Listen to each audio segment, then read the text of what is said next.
people not to bend from their lower back so much in forward bends, but to tilt the pelvis, basically.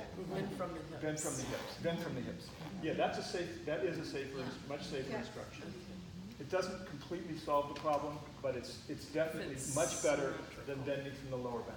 Because bending from the lower back risks both your SI joints and your lumbar discs. So you just don't. There is a rounding in the lower back. It's not that you don't bend forward the lower back at all. It's that you don't overdo the lower back. And then at the same time, you don't overdo the SI joint. So you can tell the difference by looking at them if they're rounding or not rounding. Yeah, you can tell by looking at. Okay. There's a certain angle, a certain amount of rounding that is acceptable, and a certain amount that's not. Okay, so let's see about this side. Denise. So first thing I would like you to do is put your right hand on the floor in front of you, left hand behind you, be a little more formal. Sit up really tall, and just keep breathing there. Okay. Now, before you go anywhere else, the first place you move from is the right PSIS bone. Move it toward the left foot, just sitting up tall. So that was a shoulder movement. Oh, okay. Lead the shoulder. Shoulders may follow, but they don't lead. Okay. And my thumb is on this bone. If you push your sits, this hand stays behind. Push down.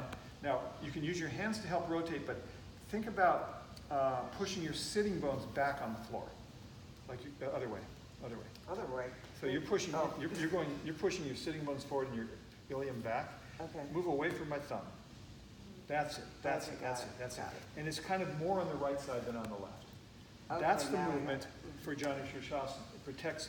It's not so great on your knee, but it does protect your SI joint and your back. Now, do that same movement again, and then add to it a rotation at the lower ribs relative to the pelvis. So this rotation is up here in your spine. It's in the lower thoracic spine.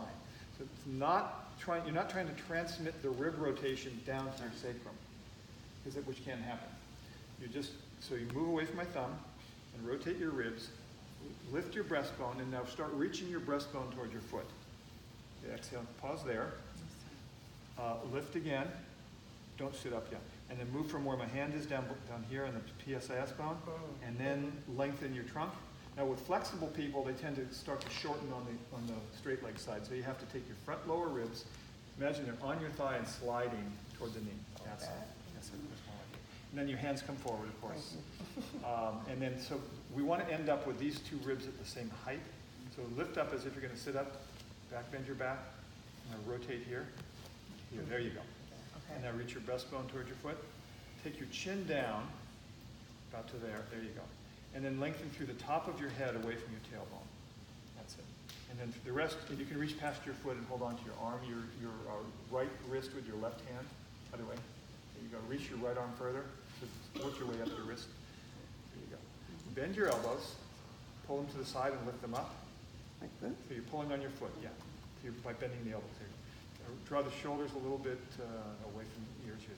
Away from mostly to the sides.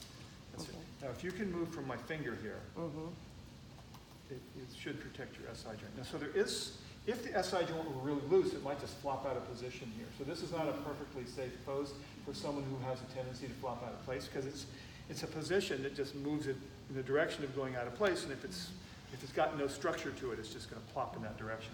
But it's pretty safe. Question. Come back up. She's feeling it on the left hamstrings.